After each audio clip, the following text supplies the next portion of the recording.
Hi, I'm Susan Rutledge, and in this video, I'm going to be talking about creating start and end tiles for your pattern brushes in Adobe Illustrator.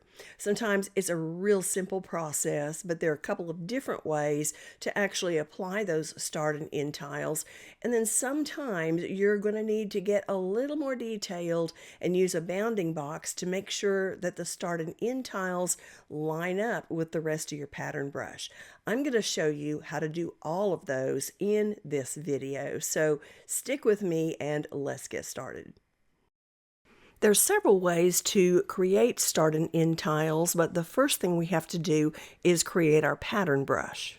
So I'm going to come up to Window and get the Brushes panel, and we'll drag and drop the tab over here next to the Layers tab, and then I'll select my design that I'm going to use and come down to the bottom bar of the Brushes panel and click on the new brush icon.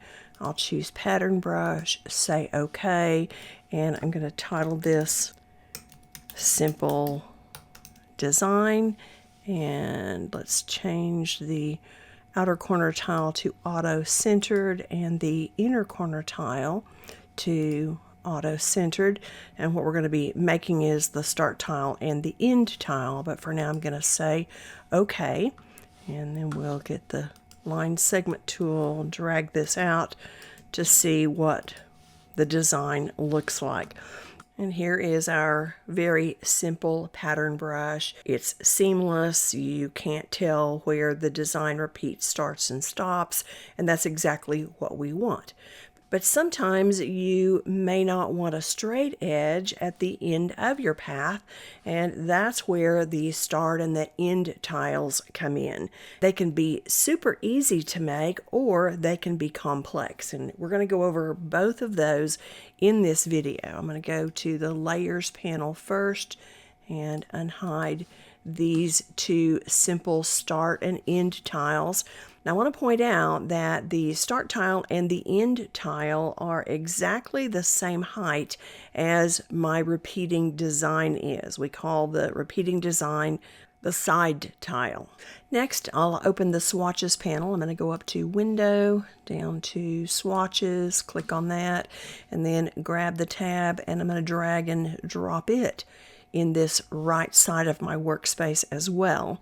Now we can take the start tile and drag and drop it into the Swatches panel, and then drag the end tile, do the same thing, place it in the Swatches panel as well.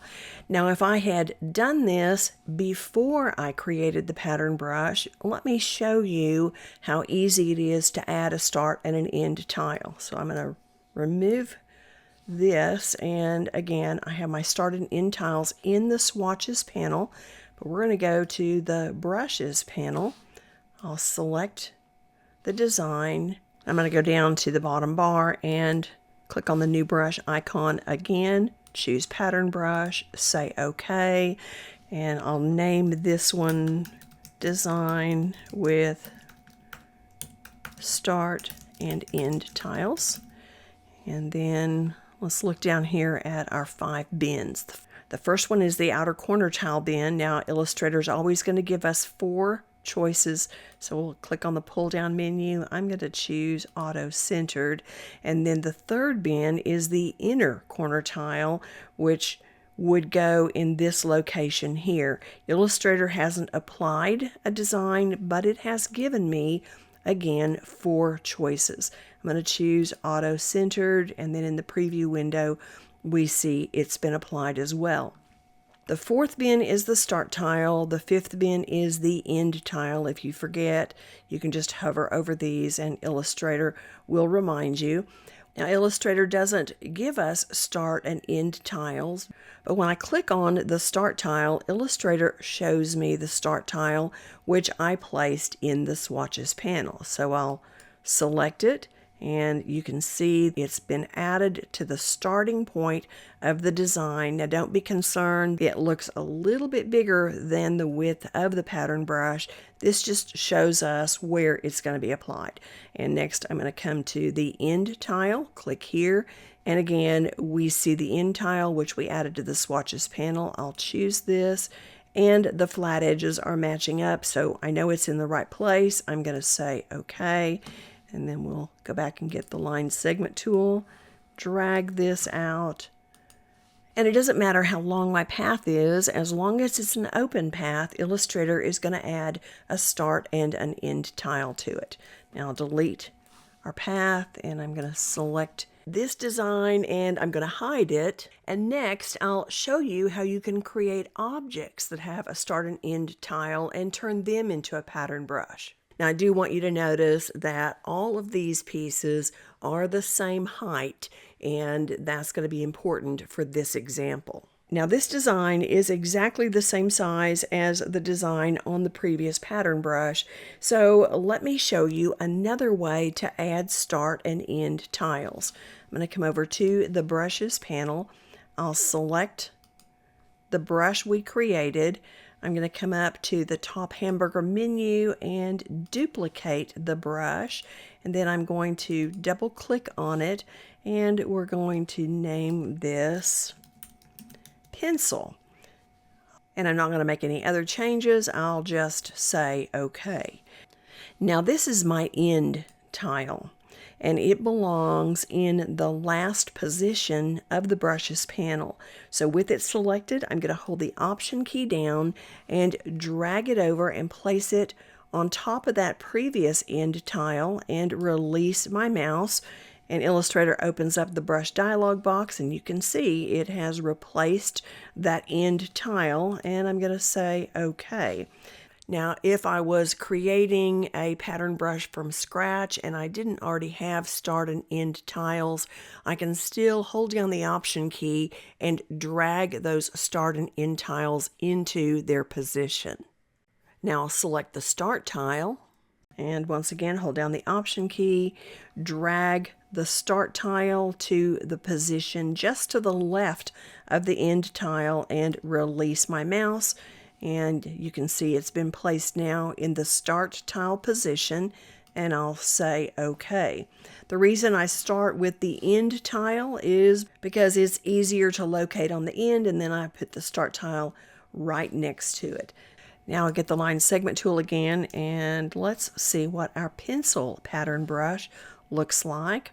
We'll click here, and that turned out really nice. We have the design which is repeating to fill out the path all the way up to the end, and the start tile starts with the lead. Now if you wanted the pencil to be on the right side, all you have to do is start on the right and drag to the left and apply the pattern brush, because after all, this is the start of where I drew the line, and this is the end. Now that works great for open paths, but what if you have a closed path? Is there really any value in having start and end tiles? Well, it depends on what you're working on. I have a rectangle here. I'm going to apply my pattern brush, and right now all we see is that repeating design. But if I get the scissors tool, locate the center, and just clip it right here, now it's no longer a closed path, it's an open path, and we have the start tile and we have the end tile. Now another way to change the direction of the pattern brush is to select it, double click on the pattern brush, and click flip along and apply it to strokes, and here we have the pencil pointing the other direction. So those are two ways to add the start and the end tiles. Either place them in the swatches panel or drag them into the brushes panel after you've already created your pattern brush. What we've done now is created start and end tiles that are the same height as our design. But what happens if you have start and end tiles that are a different height than your design tile? Come over to the layers panel and we'll close this design out and open this one. I'm going to drag this up a little ways here, and then we'll come back to the swatches panel. I have a start tile. Now, I've gotten a little bit fancier with this design, but the start part of it actually is the same height as our design. I'll select the start tile and drag it into the swatches panel. And then we'll grab the end tile, and you can see the eraser is a little wider than the design. We'll go ahead and place this in the swatches panel, and then we'll go back to the brushes panel and we'll create a new brush. I'll select the design, choose pattern brush. We're going to name this one Blue Eraser. I'll check auto-centered and auto-centered, and for the start tile I'm going to choose this swatch, and for the end tile I'll choose this swatch. Now again, they're not matching up with the size of the design, but you really have to go ahead and apply it to a path to see if the sizes work out. So we're going to say okay, and I'll get the rectangle tool and apply our pattern brush that says Blue Eraser, and then we've got to make a little cut so that we can see the beginning and the end. And Illustrator is proving to be pretty smart, because Illustrator has gone ahead and placed the eraser in the exact right position. And the reason is because we're centering this design. So even this little green eraser, if I grab hold of it, hold down the Option key and drag it over the blue eraser and say OK and apply 2 strokes, the end tile still fits perfectly because we're centering it. So as long as you're centering your start and end tiles, even though they're a different height than your design, Illustrator's probably going to be able to put them in the right place. But what if you have a start or an end tile that isn't centered? Let's see what happens then. Let me delete our square and I'll go to the layers panel. We'll hide this and you can see my little worm here. Now I know if I use this design, the start and the end tile are going to work perfectly because they're the same height as the design. With this repeating design, I know that the start tile should work because it is the same height as the repeating part, but this as the end tile is definitely a lot bigger and it's not centered. So let's see what happens first if we try to create it the way we've been creating these. So we'll go to the swatches panel. I'm going to drag the start tile here, and then I'll grab the end tile and put it in. Then I'll grab the repeating part and we'll make a new brush. Choose pattern brush, say OK.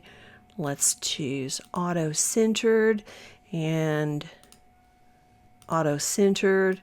And for the start tile, I'm going to use the tail, and for the end tile, I'm going to use the head and say OK.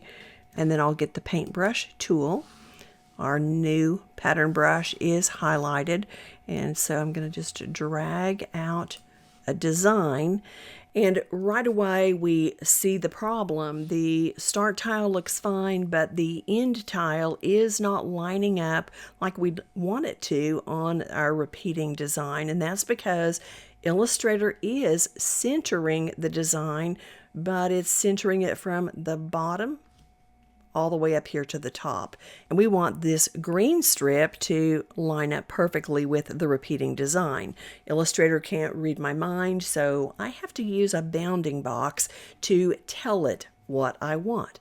Now, bounding box is nothing more than an invisible rectangle that I place behind my design, and Illustrator recognizes that as the instructions for where to put everything on the pattern brush.